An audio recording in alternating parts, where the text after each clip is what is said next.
Welcome to Tales from the Fandom, a podcast that brings a special guest out of the multiverse and straight to you. And now your host, David Ginsburg.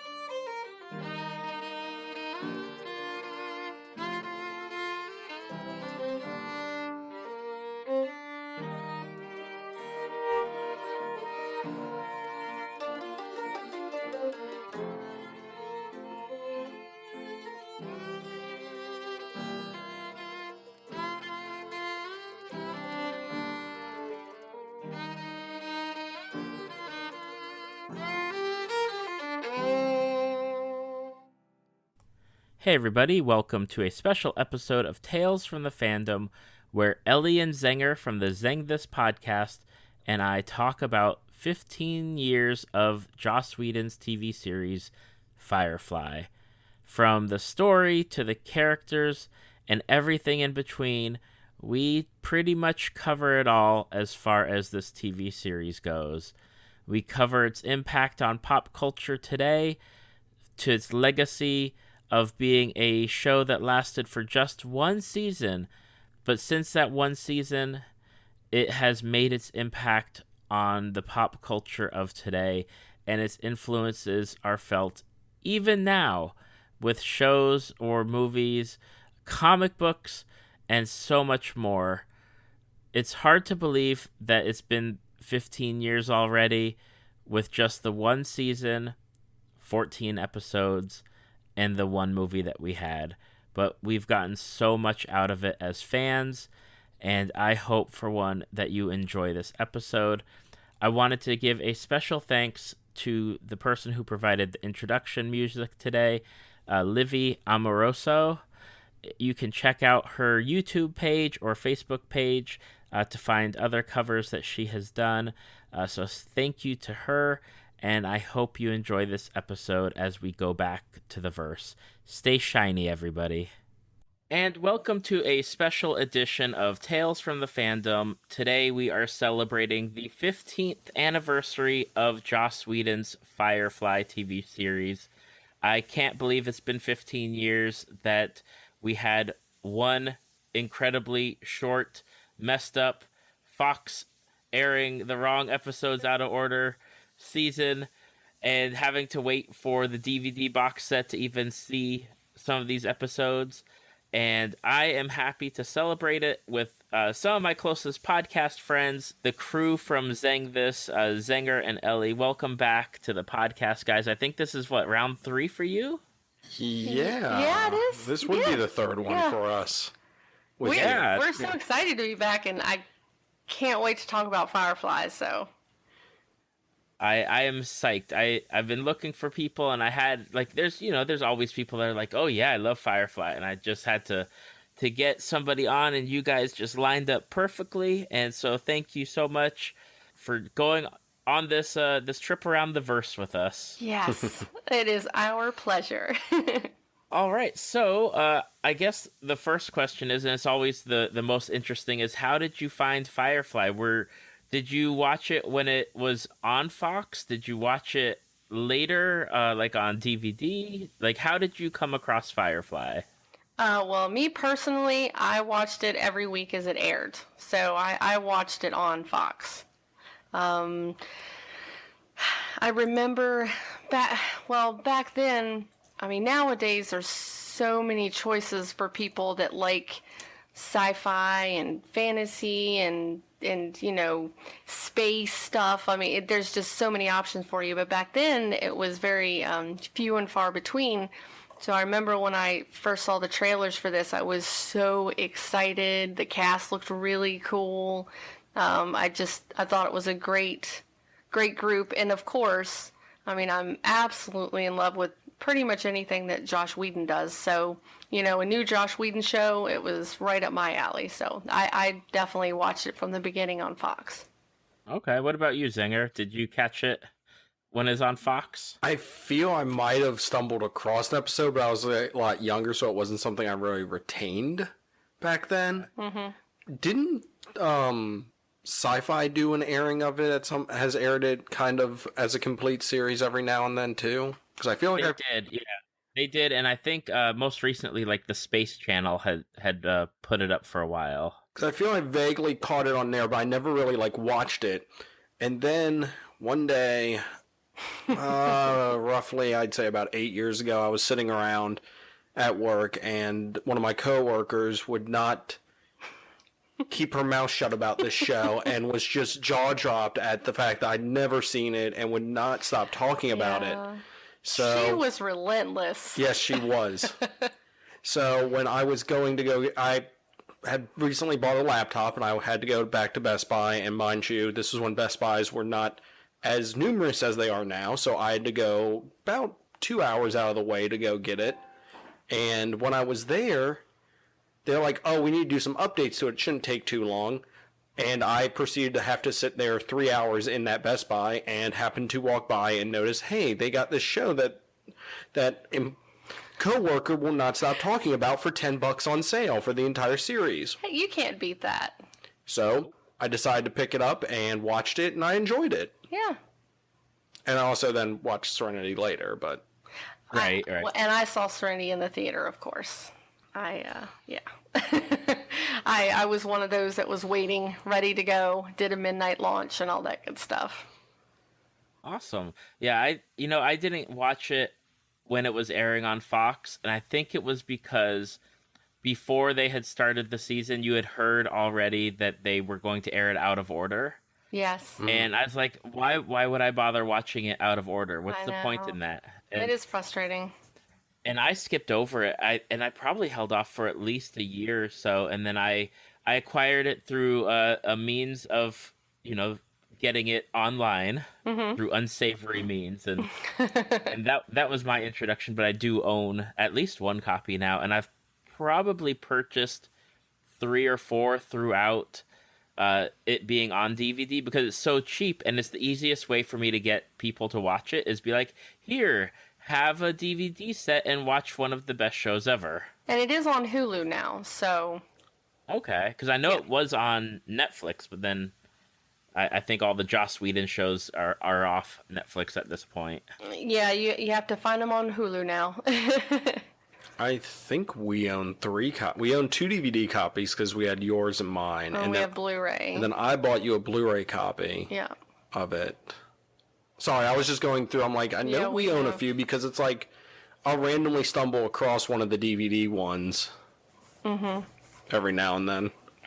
It's one of those shows, and I talked with another guest, and she called it the Firefly effect because she said the fans are so passionate about it. They force it on you. They force this show upon you. Yes. And she said that one of her friends did that, and it turned her off of the show without her even watching it. And, oh no! And I was like, and I understand, the passion for Firefly because I have it. But then I think there are times where it can be taken to the extremes. But such a great show. So what attracted you to Firefly? Because Firefly is not like your normal sci-fi show. It's very much, I guess I could equate it to like how Gene Roddenberry wanted like a Wagon Train in the Stars, like total Western sci-fi that, they have cows and guns and there's not really like lasers and stuff. It's very, and Civil War type stuff going on. So it's very much like a Western, but in space. Well, yes. And it's very political too. I mean, it's much deeper than what some people take it for. Like it's, all the Alliance and the brown coats and of course the independents.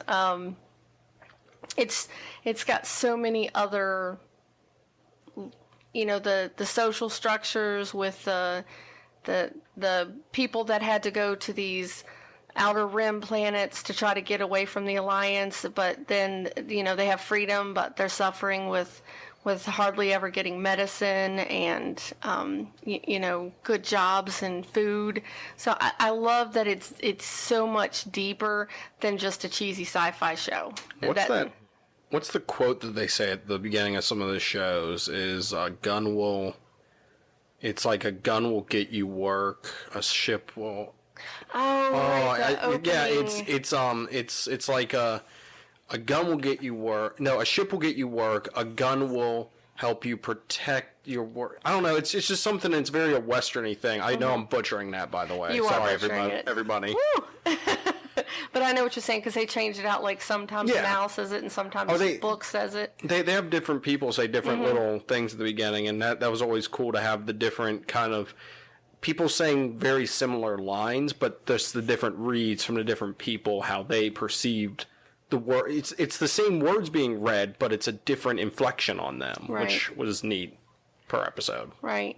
Well, I guess another thing that really drew me is my dad loved Westerns, so I watched a lot of Westerns as a kid, and I have a huge love of sci-fi, so when I was like, oh, this is a Western sci-fi, it looked so refreshing to me, because it wasn't the typical, you're still in space, and you have your space battles and ships and, the unsavory characters and the heroes. So it had all the basic stuff, but it was just different. It was a fresh take on that genre. So that's what really drew me into it. Okay. Awesome. Who's your favorite character on the show? Mal. Hands down. It might be the fact that I have a ridiculous obsession with just him as an actor, and yes, in the first place, I can vouch for that as a witness. Love him. But Castle and his lovely little. We've talked about it on the show before, but the Dr. Horrible.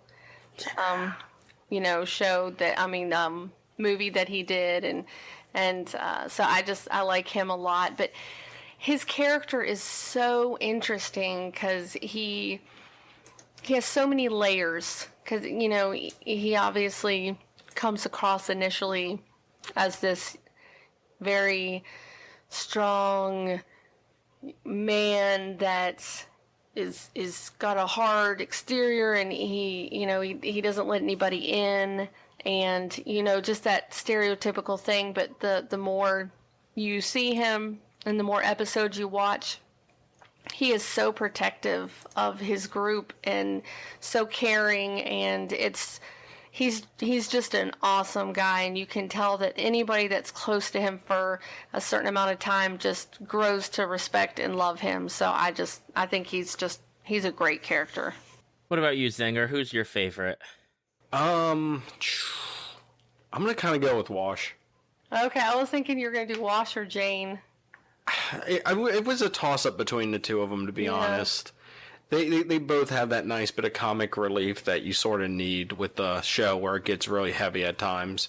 Not to say other people don't have that in the show, but I always enjoyed their little quips every now and then. Mine was always Kaylee. I loved Kaylee, but I'm drawn to those characters, especially how Joss Whedon writes them, whether it's like Willow from Buffy the Vampire Slayer, Kaylee in Firefly, Kitty Pryde from X-Men.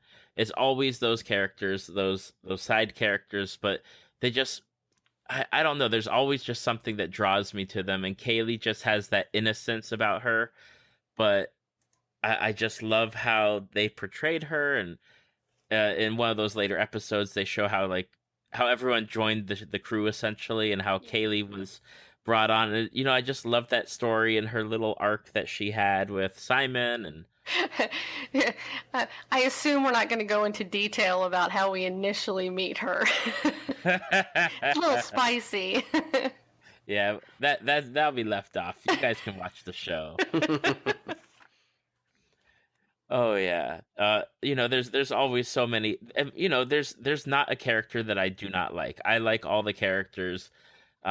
I'm less drawn to like Simon more so just because he's very, I guess, straight-laced. Mm-hmm. But I mean, that's his character, so I can't fault him on that. I just, Jane or Shepherd Book or Inara, Mal, Wash, Zoe, they've all got like these incredible things. And then between the show and the movie, you kind of get like a different perspective on Simon on, well, did he pay to have somebody get River out of there? Did he go in himself and do it? Like, which story is correct? And then you're wondering, like, well, what did he say that was true, and what is he lying about on the show? Like, Right. you never know. So, Well, I mean, I like the way he was very reserved.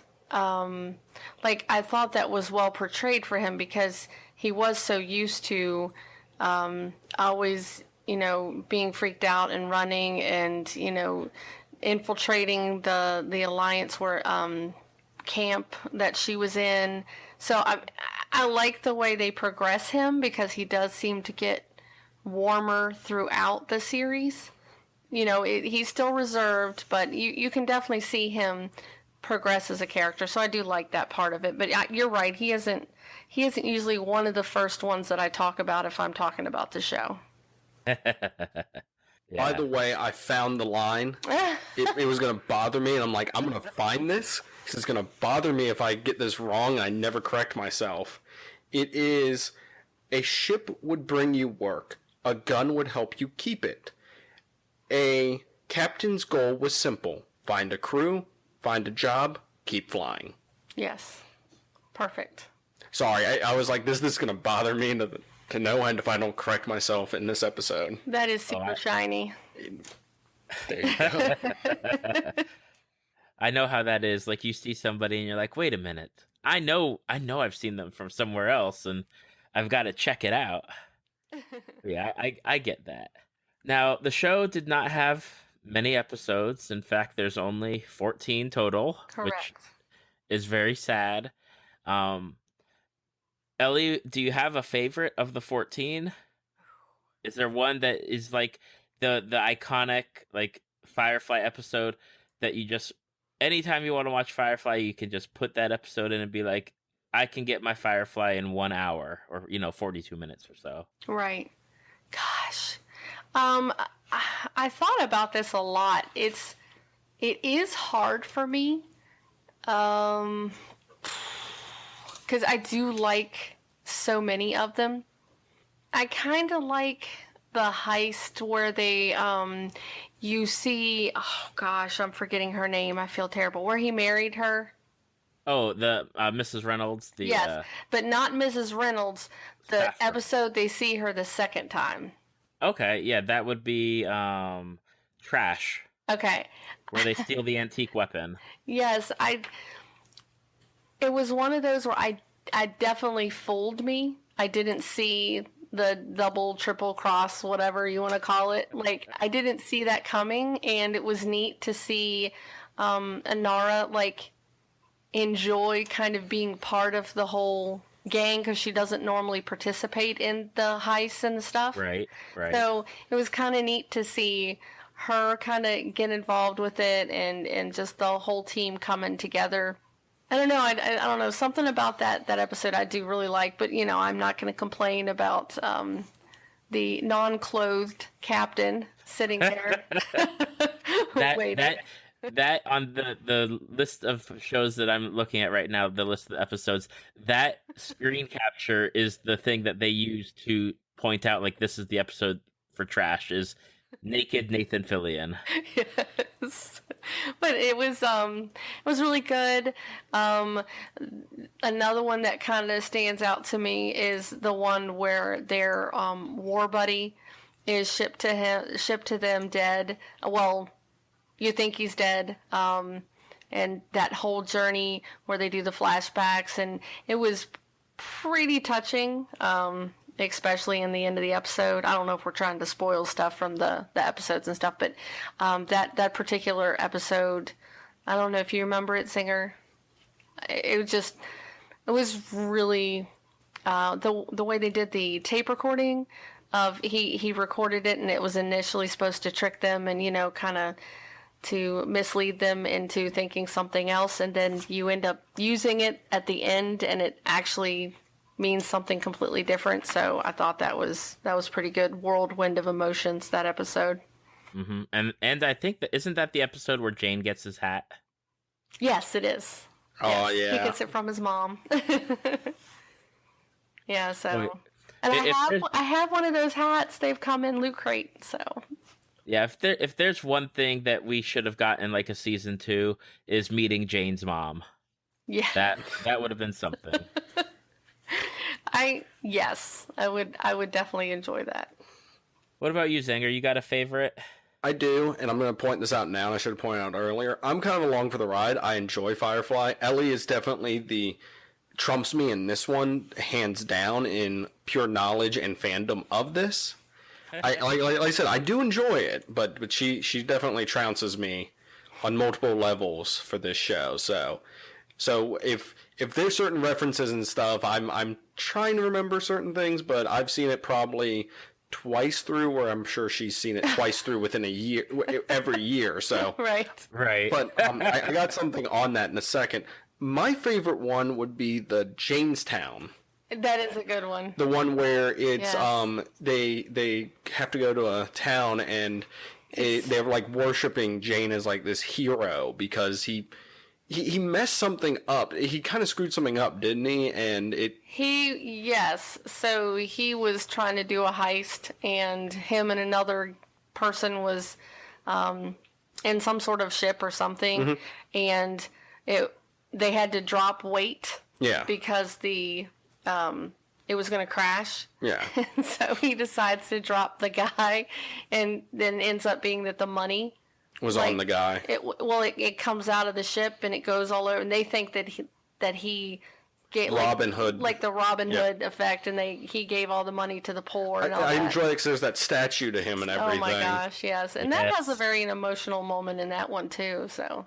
But if there is one other favorite part, and this was kind of truly ironic, it is the part where they are at the bar, and it's on like the Victory Day or the Federation Day. Mm-hmm. Yep. And it was funny because I was sitting in on a few of these episodes when Ellie was watching them recently, and I had a comment, and the show actually inadvertently answered the question as I asked it, and I went, well, there you go.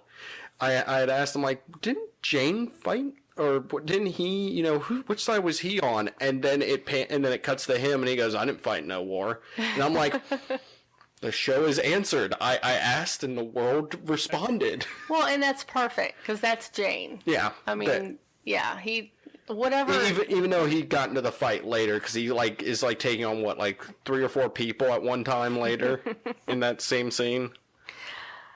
Which episode? Yeah. I think so. Yeah. Yeah.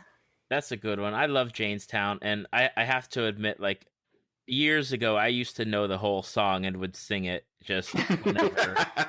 Because it's just so catchy. It is. And I love the pan views when they show the different crew members when they start singing the song, especially Simon. That's a good scene for Simon. He's like, what? How is this happening? So yes, It's like the whole universe is flipped. Like, yes.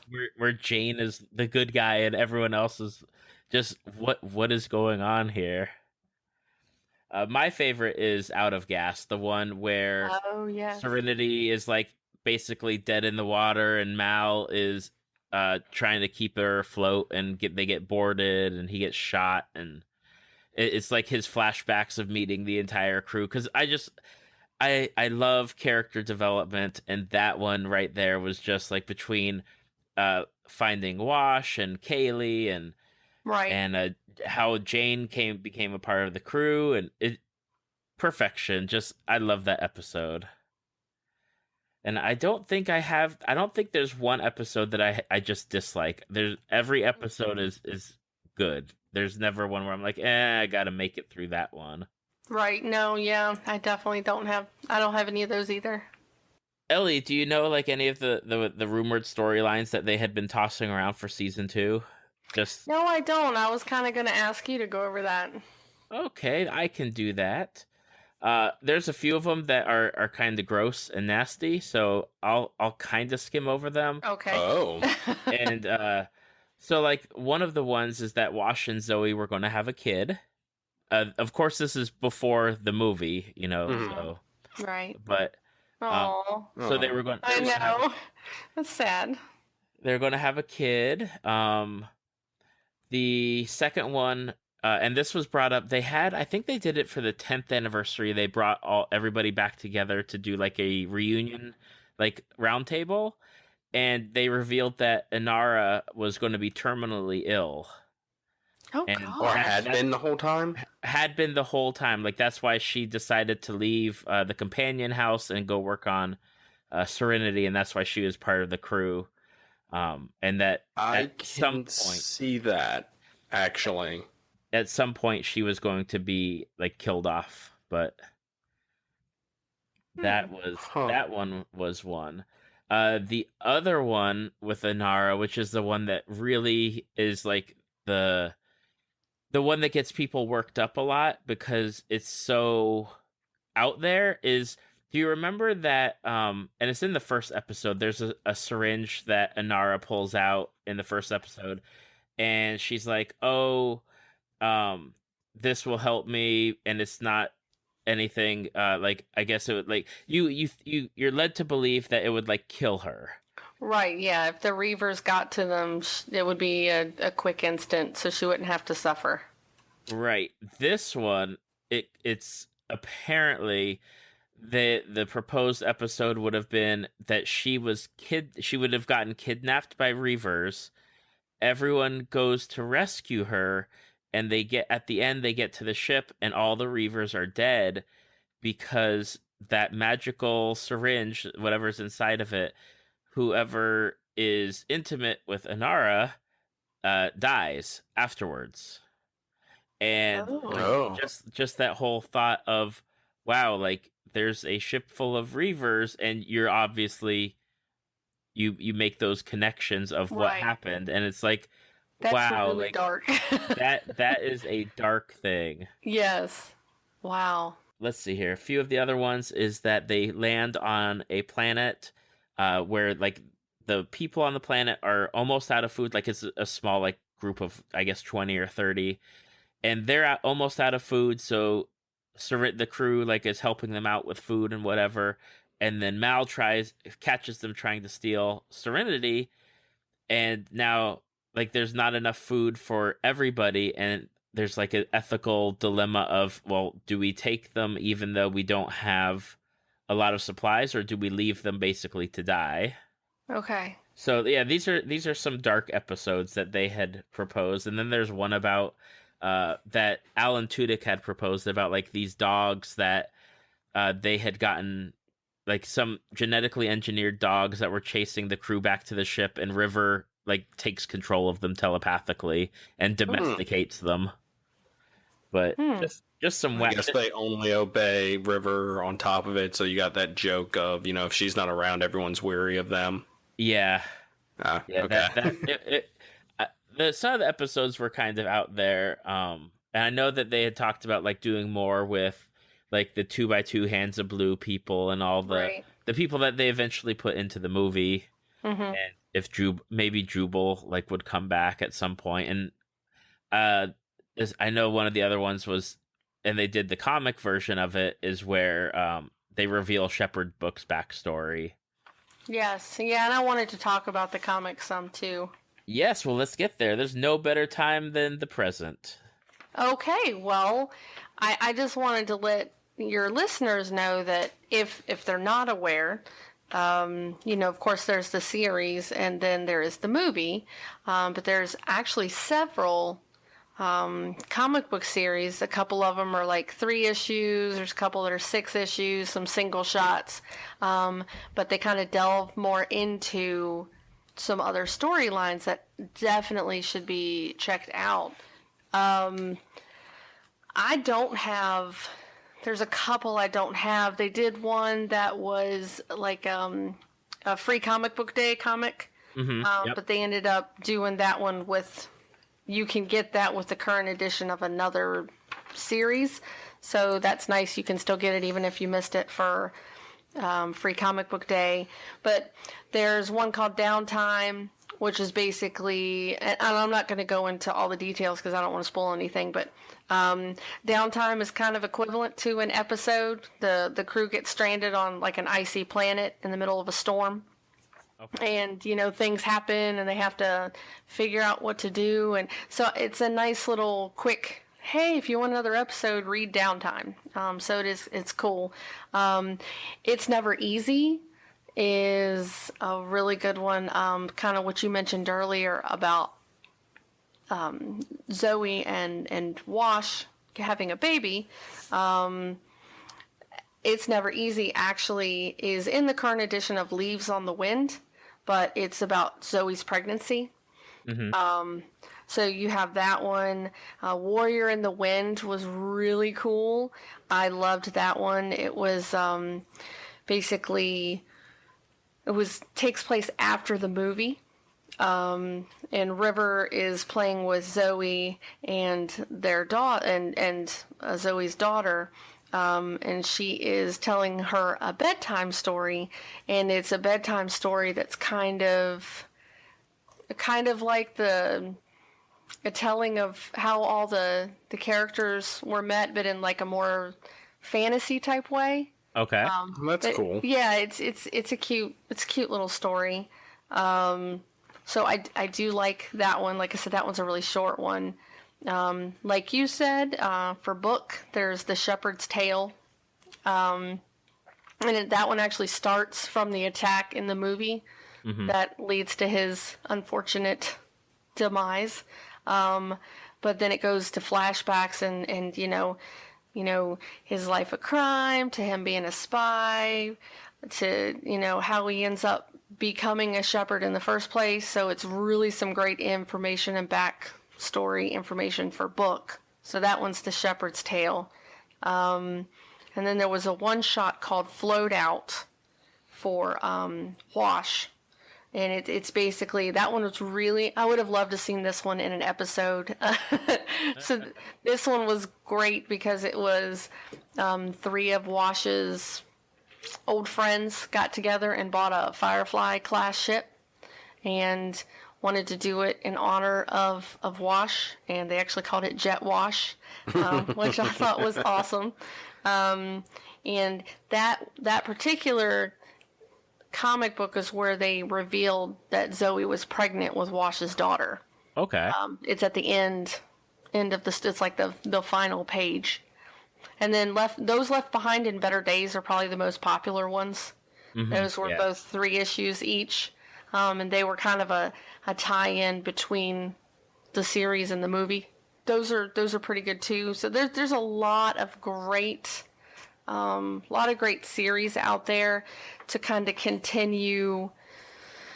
Some of it continues after the movie, some of it's in between, and then, like I said, some is some backstories on some of the issues. Some of the characters.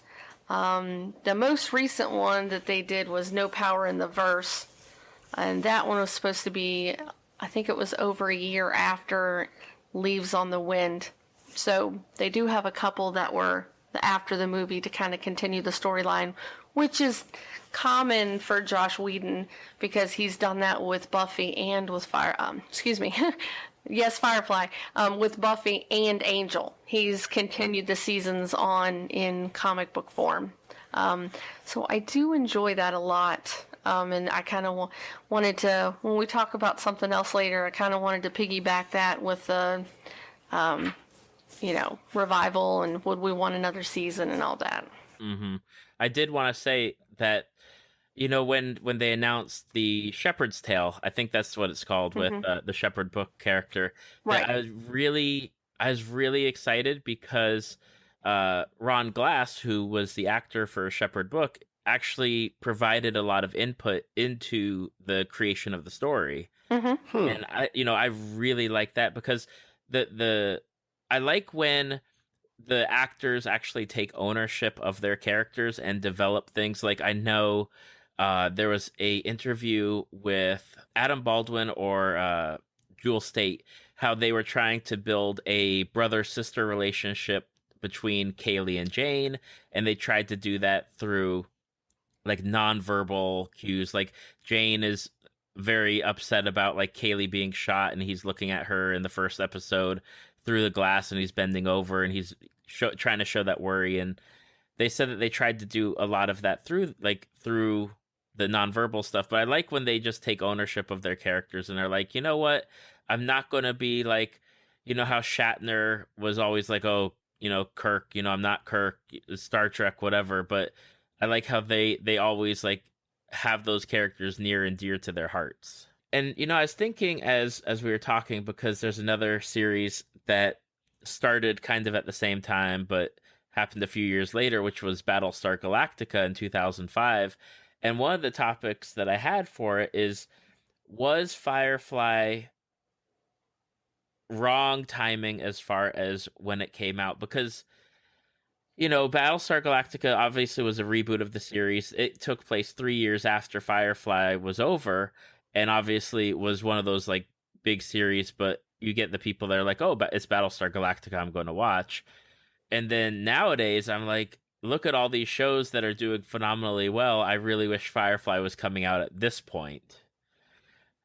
So what do you think, like, that it was just the timing? Do you think it was not the timing, but like Fox really just didn't do itself any favors with airing things out of order and putting it on Fridays? Like, what are your thoughts, Ellie?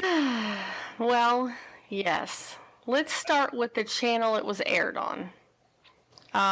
Here we go.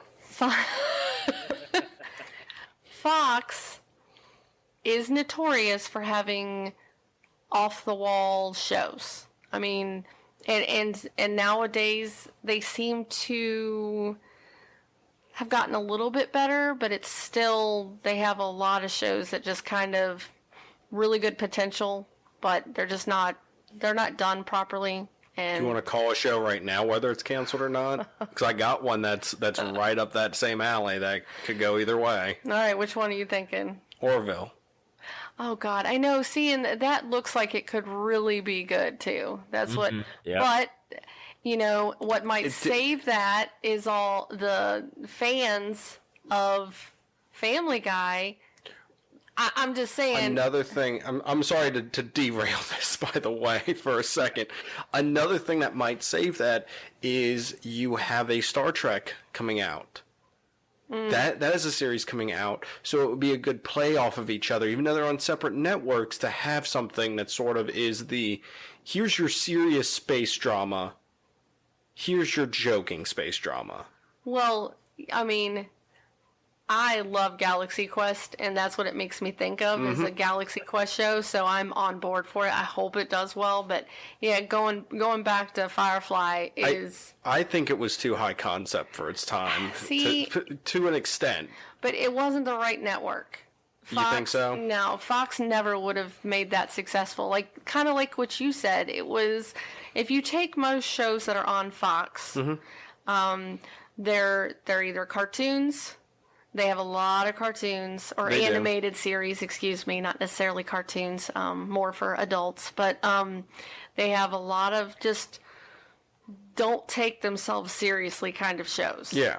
And Firefly was not that kind of show by any means. It had humor in it to lighten the mood for the. But it had a lot of deep stuff too. Like I said, a lot of layers in this show, and it just. I don't think Fox's typical audience was the right audience for this show. And also, like what you said, David, is the time slot, you know, not airing them in order, like just everything together. It was doomed, I think, from the start. And I think that's the downfall of it. Now, if you put it in today's standards, I think it would do better. But at this point, I kind of like what we have. I like, you know, the way they did the movie. It's a hard thing to tackle. If you think about it for a second, you're like, okay, I really, really, really would love another season. It would be great. Kind of like what they've done with Arrested Development and some of these other shows where they were currently on for so many seasons, and then places like Netflix or Hulu takes them. Drama. Sorry, I had to sneeze. Yes, Futurama. Oh, that other show they have on Hulu now that they call it a Hulu original, but it was on before and they Magic didn't. School Bus Rides again. No, it's not an animated series. She's like a doctor. Oh, no, that's on Hulu. I just said Hulu. Sorry, I thought you were talking about Netflix. You're talking about the Mindy Project. Thank you. Okay. Welcome. So, sorry, I don't mean to have you hear our thought processes that we're It's just doing. another Zeng This episode at this point, then. But basically, you know how some of these networks basically are taking these shows and they're doing a new season and they're like, oh, it's our show now. I mean, I can see American somebody Idol. trying to do... No, that doesn't count yet. Be quiet. Just sit over there and be quiet. I would love nothing more than to have a new season of Firefly, but it's not realistic. First off, you have two problems. If you do a show continuing from the movie, like the end of the movie, then you're missing some of my favorite characters that got killed off. Right. So is it going to be the same? Because, you don't have your pilot, you don't have Book anymore. I don't know if I'd want it to continue. But then I'm like, well, that's fine. Just like the comic book series have done, we can do an in-between. Because really that is what made me fall in love with the show, is just the adventures itself. Not necessarily all the craziness with the Hands of Blue and, and getting all deep into that storyline. I just liked them going on heists and having adventures. So I could definitely see doing a season in between the original season and the movie. But the problem is you can't really do that because, unfortunately, Ron Glass is no longer with us. So then you'd have to leave out his character, and then how do you explain that he's not there? And so unfortunately, we're in a situation where it's really hard to bring it back, if that makes sense. Absolutely. And I've talked about this with other people, because there's always been pushes to bring back Firefly, like, oh, Netflix should bring back Firefly, Hulu. Or when, I guess it was a couple of years ago, I don't know if he was, I think he was joking, Nathan Fillion was like, oh, I'm going to go buy the rights to Firefly, and people actually started sending money and organizing and raising money for that. And he was like, no, it's too, it's not actually going to happen, because there's I think it's between Universal and Fox and Joss Whedon and all sorts of it's all entangled in how whoever has the rights to it, is going to do something with. But I always talk about it, and I said, the one thing that they would have to do, because with you can't, like you said, you can't jump into the middle, you're missing people, and you can't really explain it away, Shepherd Book just happens to not be there for who knows how long. Right. But the thing that they could always do is, verse and just start a new crew, a new group of characters, or just maybe one season focuses on X, Y, and Z characters, and then you get new characters in a different ship, and maybe they overlap, or just something different. But I always hope one day we get something, but I don't ever see it happening at this point, unless, maybe in another 15 years, with Battlestar Galactica. Maybe it needs to be that long of a wait for us to get it back. Like a reboot. Yeah.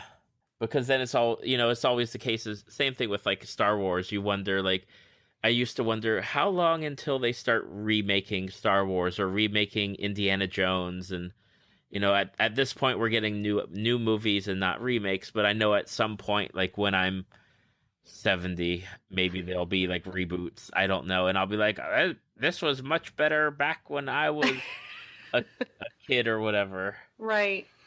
That's not my Malcolm Reynolds. Exactly. Zinger, did you have something to say?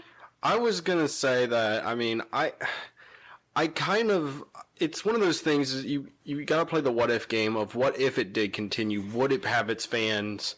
Would it have this diehard community like it does, or would it be so iconic? Or would it have just been another series that kind of faded into obscurity. Would it have been Heroes? Would have been something that kind of had a great beginning. And that, no offense to Heroes, we need to discuss that at some point, by the way. I know. Oh, man. On the podcast. Getting off on the subject, I loved Heroes first season. I wanted it so much to like do so well, and then Yes. oh my gosh, yeah, Heroes. Well, and they had that poor issue with like right in the middle of the writer's strike. Yeah. And that just really derailed them. But I could talk for hours about Heroes. I need to rewatch it because I used to defend season 2 and 3, and I don't know if I still can. I think I have defended season 2, but not 3. I think I defended anything after 3. No, but no, it's just one of those things to where could it have gone somewhere to where people would have, loved the first season and it just it trailed off too much, or it just didn't gather its fandom and it became sort of a forgettable show in the end. I mean, it's something we will never know because it was kind of robbed from everyone too soon. So you have this show that has technically all the potential in the world behind it. And nothing to really hold against it as, it fell off at this point. It's like nope, it had its perfect run, as sadly as that is, it had its perfect moment. And they did the best they could with it. I mean, like I said, I would love to see them to see what would have happened if they had gone on. If they redo it, it's something they can do.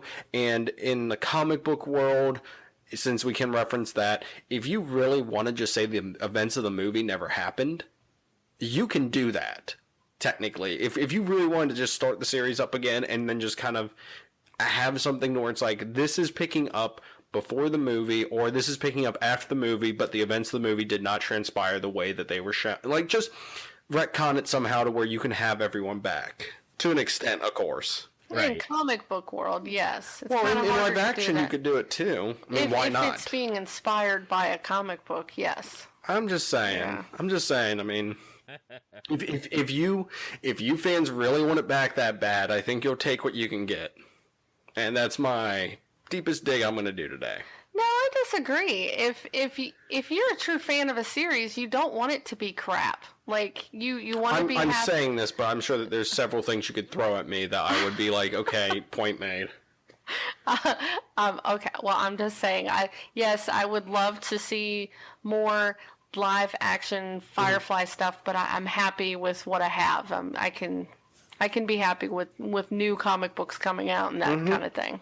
Right.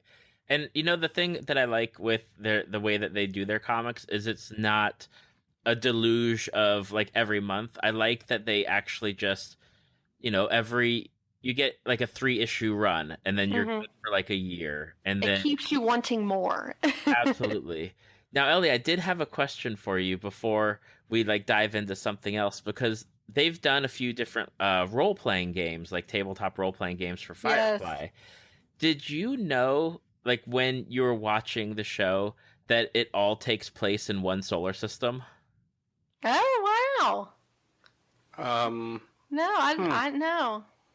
Yeah, that was the thing. You saying that makes it make sense now, because I'm like, that makes perfect sense. Yes, because the core planets are the ones obviously closer to the sun, and you get the outlying planets and the moons, and that just some of these planets have so many different moons, and then you just have to that's their space travel is not faster than light. You're just going between the different planets and the different moons. But that was one of the biggest takeaways when I saw the role-playing game was, they're in just one solar system with just a bunch of planets and moons. That's pretty awesome.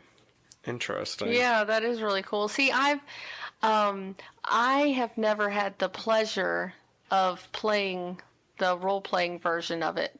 I've always wanted to. I've always been in hobby stores and been like, oh man, I would love to own this. But unfortunately, now I was recently in a hobby store and I saw Firefly Clue, which I thought was awesome. And they had a Firefly Yahtzee. Wait, where was that? In New Jersey. Oh, never mind. Okay. I was going to plug them real quick because the name would have been ironic, but never mind. Oh, the Firefly. Yes, Firefly Games in Columbia, South Carolina. Yes. The store's actually called Firefly. Yeah, it's awesome. And they had a good chunk of that stuff too. They did. But I love the Yahtzee one because the Firefly ship was actually the container that you... Oh, that's cool. I know, it was so cool. But I would love... If we could get a group together, I would totally be down to do the role-playing game, though.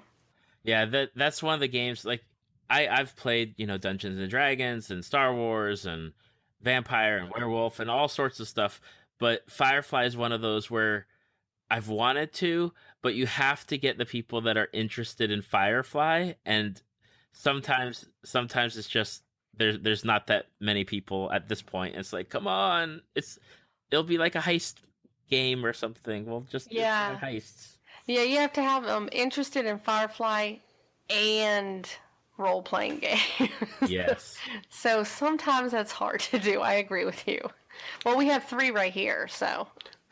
I'm going to roll to see if it's shiny. I rolled a 1. Oh, that's not shiny. It is absolutely not shiny. It is the least. You are going to have to start ever. speaking Chinese now. Not even going to try. Not even going to attempt it. Does anybody have anything to say about that? The interjection of the Chinese language in the universe, and it seems to always be when they're mad and upset. Profanity. They say profanities in Chinese. Yeah, Chinese. I was just like, is there anybody have any thoughts on that? I personally like it because I like the backstory of, well, the last 2 like superpowers on Earth were China and English speaking like America. I assume America. And when you go into the stars, and that's the melding and business. I mean, that's one of the things now with kids in school is like learning Mandarin is one of those essentials if you're doing like international business or international communications. So like I could totally see it. I love how they worked it in.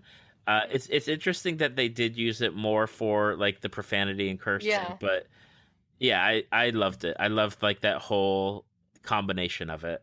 I thought it was an interesting melding of the cultures and everything, that it was very obvious that the cultures were sort of melded in the advertising and stuff like that, that it did seem to steal from a later movie, I guess, the San Fran Tokyo from Big Hero 6, how that was sort of a melding of Asian and American influences. So that's another one that did it. So that was, like I said, it makes sense if you think about it too. Well, I mean, you could tell by a lot of the way people dressed, and in Serenity when they go to the bar. Yes. And you have, like you mentioned earlier, the octopus with the eyes, and it's very, very Asian looking, and so it's really cool. I do like that. My last topic for conversation is, what do you feel like Firefly has on the impact on geek culture? Like, obviously, with like Castle, and in fact, it's the only reason I started watching Castle is somebody sent me a YouTube clip of his character dressing up as Malcolm Reynolds, and I was like, oh snap! Like, I need to watch this show, because if they're going to do that and go down that road, like, there's obviously going to be some great stuff in there. And then seeing they bring in like the guest actors, like I know they brought in Adam Baldwin for a few episodes, and then you get different mentions, like on Big Bang Theory, there's a flashback about like, oh, Friday night is reserved for watching Firefly. We will sit and watch Firefly for however, and then they're like, oh, do we need to add that in there? And I think Sheldon's like, of course, it's going to be on forever. So I know that there's like different things like that, and then of course they still have like the TV show that like they'll put the TV show on in different like bars or movie theaters, or they'll do like a Serenity Now showing and raise money. And I know that our local gaming pub that's right down the street, the Cloak and Blaster, they were supposed to have a Firefly. Oh my god, I love the name of that place. Yeah. I'm sorry, I got distracted. No, that is okay. Really cool. Yes, the Cloak and Blaster. It's the downstairs is themed like a tavern kind of style. So they have a bar and then seating areas, and It's all like wood, and then upstairs is a video game area, and it's themed like Mass Effect. Oh my gosh. That is So- amazing. Hold on, I'm looking up plane tickets. I know. Well, let's wait a month. Okay. Yeah, you're going to need to wait a month. As we are recording this, Hurricane Irma is going to be here in a couple days. Hopefully, everything is okay after when this episode comes out. But yes, the Cloak and Blast Store is actually supposed to have a 2-day Firefly celebration Wow. with a special themed menu and things like that. So like Firefly seems to have ingrained itself in geek culture fairly quickly, just for a one season show and a movie. Yes, I would definitely agree with that, but I wanted to take this opportunity to do one thing that when Ellie said that we were going to do this, that there was one thing I was like, I want to get this out there because I think it's really interesting. Oh gosh. Because what I'm about to mention, actually influenced Firefly. So, when I was younger, I was, watched Toonami and all that stuff, and they had a show on there called Outlaw Star. Mm-hmm.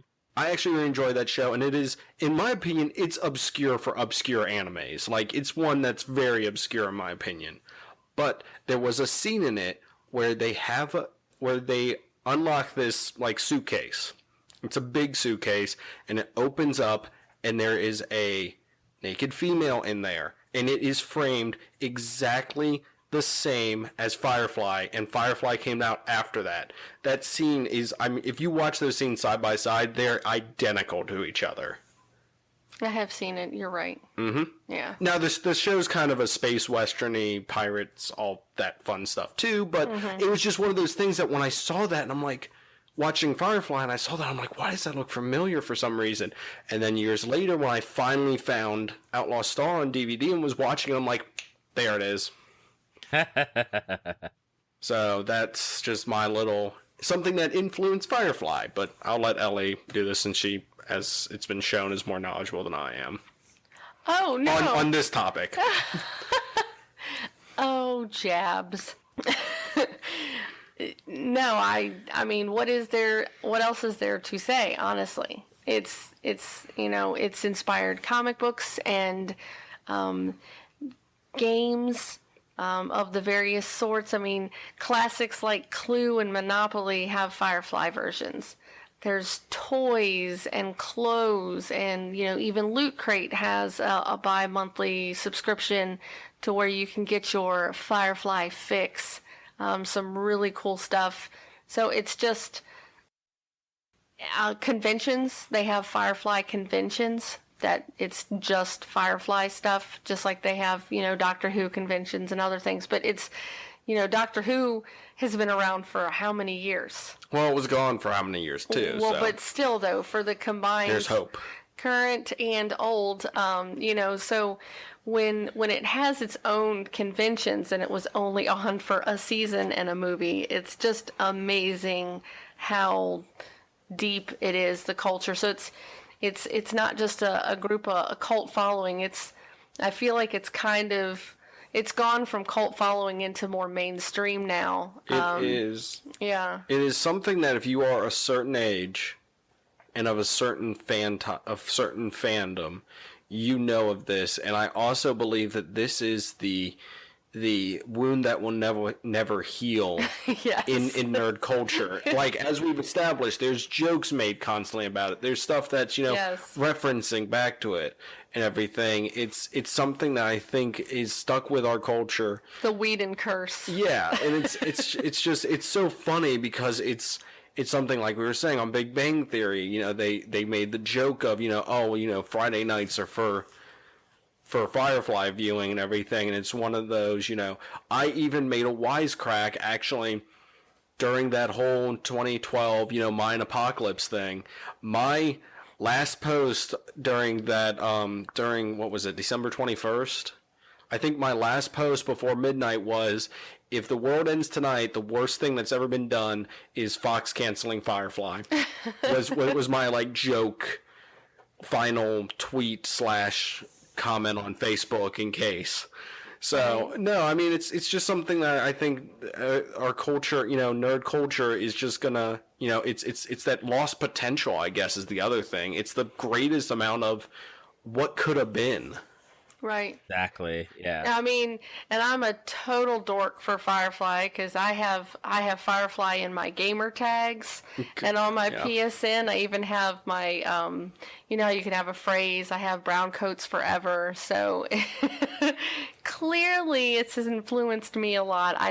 It's amazing, and it's just I will always have a special place in my heart for it. That's for sure.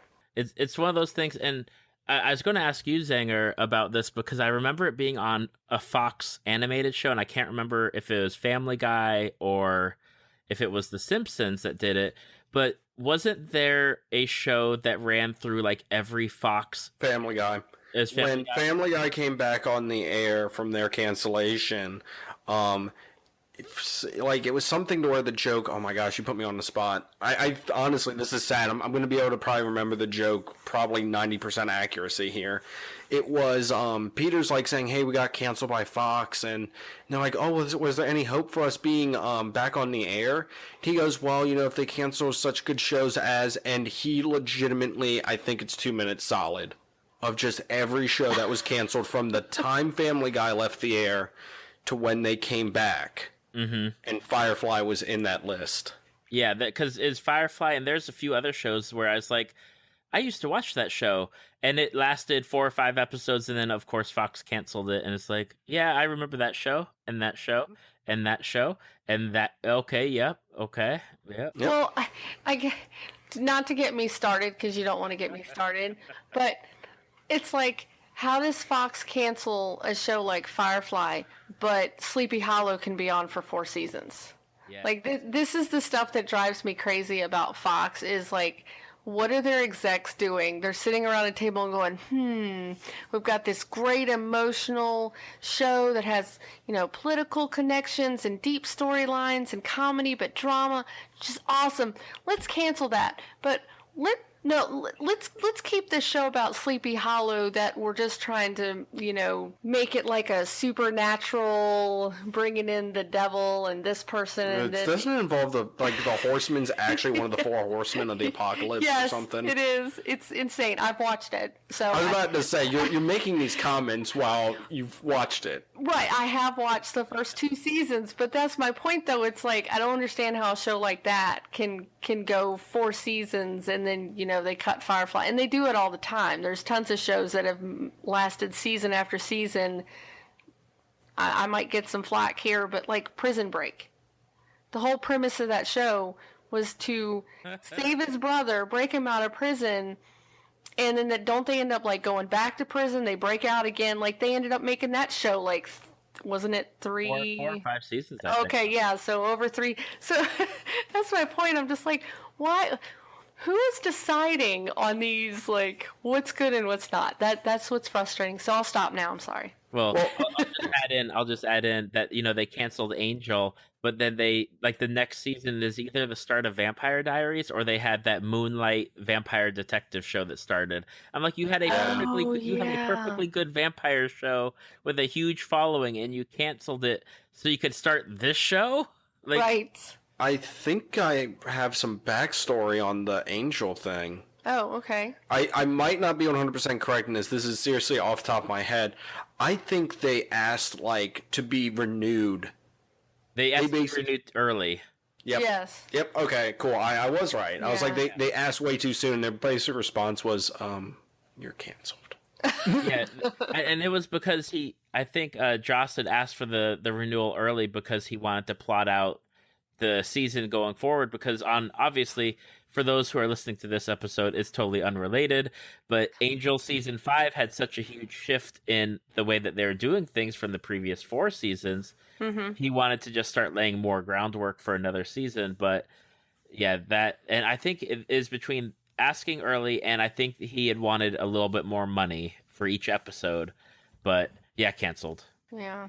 But see, at least Firefly didn't have any, gaping plot threads that were floating around that never really got resolved. Like other shows I could probably mention.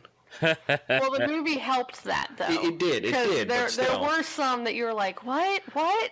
Well, okay.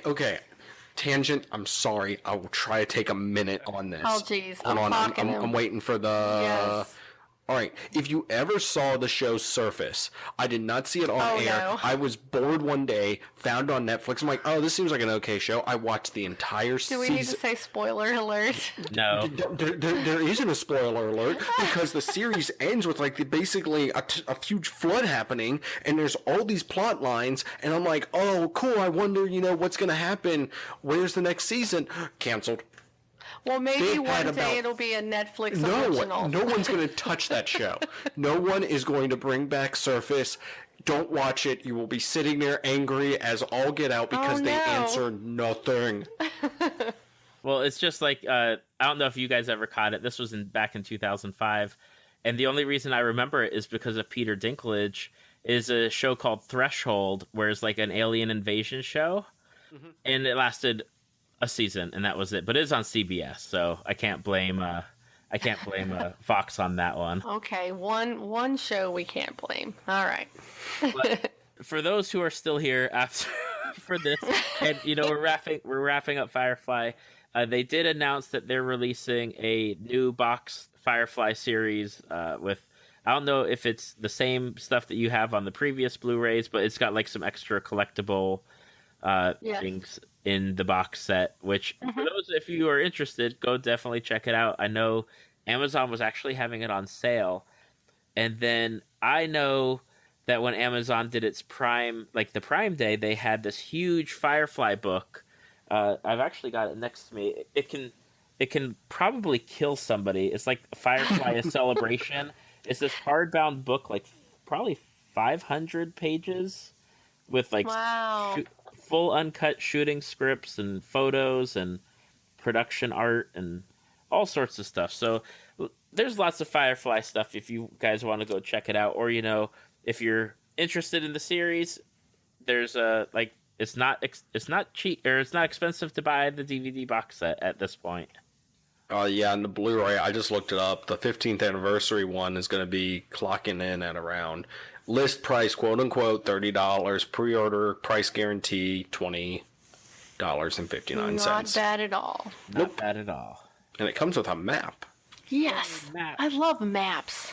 Maps are underrated. I think they are. They're cool. That have maps. I remember getting video games that had like these really cool maps back in the day, and now you don't even get an instruction manual. Nope, they're all digital now. Like anyone goes and does that. I know, but they do still have them. It's just, they're digital.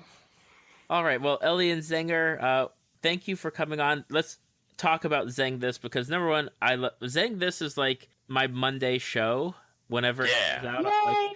Like, I discovered you guys like probably October, November of last year, maybe? I can't remember. That's about when we started. I was about to say, I mean, we're coming up on a year soon. Yeah. So. I know. I'm excited. I'm excited for you guys. And your show is great. You guys have like your roundup of what's going on, and then you spend the next like 40 minutes or so talking about a specific topic. Mm-hmm. Love the Star Wars stuff, obviously, and I've helped take part in a few of them. You have.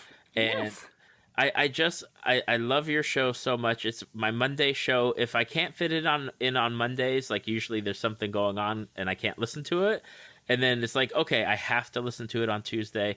Even stuff that I've not been familiar with, I like getting to listen and hear you guys talk back and forth. And between you, Zenger, and Ellie, and your chemistry and your guests that you bring on, it's such a great show. And I want to say, for those who are listening, check out the Star Wars shows, and definitely go and check out the Legendarium, like the kickoff. We had really so much fun with that. We can't wait to do another one. Yes, we have another one in the works.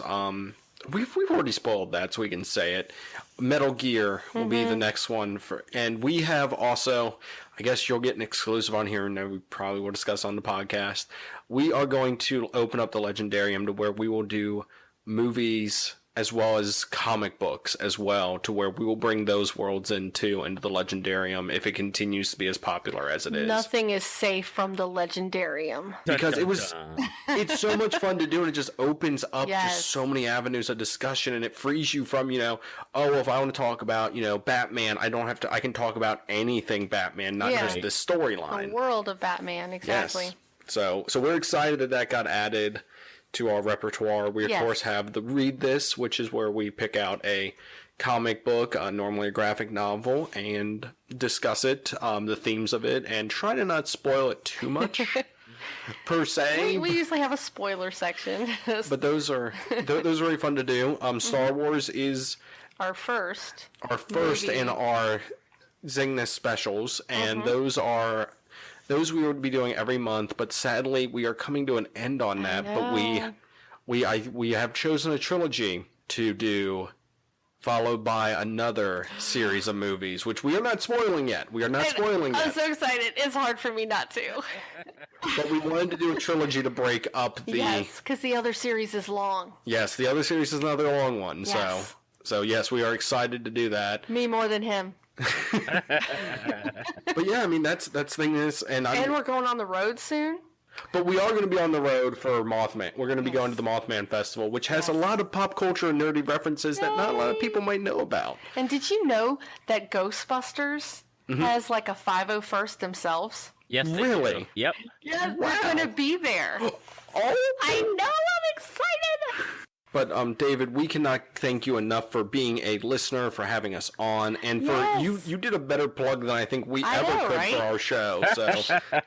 So thank you for that. Well, where could people find you if they want to? I mean, obviously it'll be in the show notes, and if people follow me on Twitter every Monday or Tuesday, you'll usually see me like tag when I'm watching shows and get that out You there. beat me sometimes because I normally try to tag, the episode around noon, to where I'm like, oh, even though the episode comes out sometime around like 2 a.m, I'll normally post that it's out around 12, and I'll wake up some Mondays to a Twitter notification David Ginsburg is listening to, and I'm like, dang, he beat me to it. Yes, sir. but no, some of the best places to find us are... Podbean. You can also find us on Apple Podcasts. You got it right that time. I did get it right that time. Yes. You can also find us on Stitcher and Google Play. Mm-hmm. You can also find us on Twitter at Zeng This. Yep. Facebook, Instagram, Twitch. We're on all those as well. Mm-hmm. And and that, by the way, that is spelled Zeng. This. So check us out. Yes. Awesome. And thank you once again for having us on. Yes, we Oh, appreciate it. I was going to thank you guys because, you guys are reliable, and I love getting to talk to you guys either on recording or even off recording. So thank you both. But in all fairness, if there is another fandom where you could have me on for, where I'm super knowledgeable and Ellie is not, I would appreciate having this reversed one time. Well, Thanks. we'll have to figure that one out. Transformers, hint, hint. Well, David, we need to work on doing a role-playing game of Firefly. I'm all excited now. You know what? Okay, here's what I will do. If I can swing it, because I don't have the latest edition, but I'll go take a look, and if we could do it and record it, Yeah. and then we could figure something out. And so we'll go. I'll just say that I will do my due diligence on getting the book and seeing if it's something we can do online and over this, Skype or whatever. I would totally be down for And- that. That'd be awesome. See if we can do a 2-player game or something. That'd be cool. Yes. Yay. Awesome. Awesome. Well, I'm going to wrap this up, guys, and thank you both so much.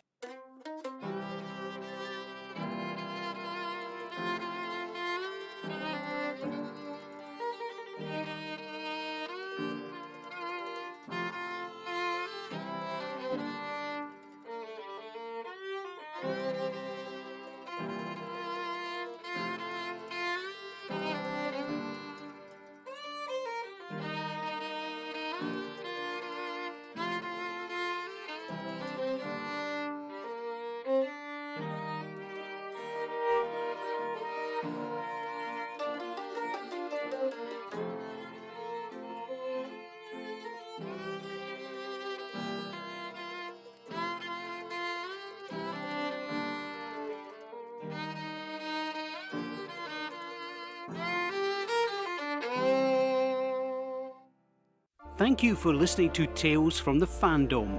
Subscribe to us on iTunes or your podcast app of choice.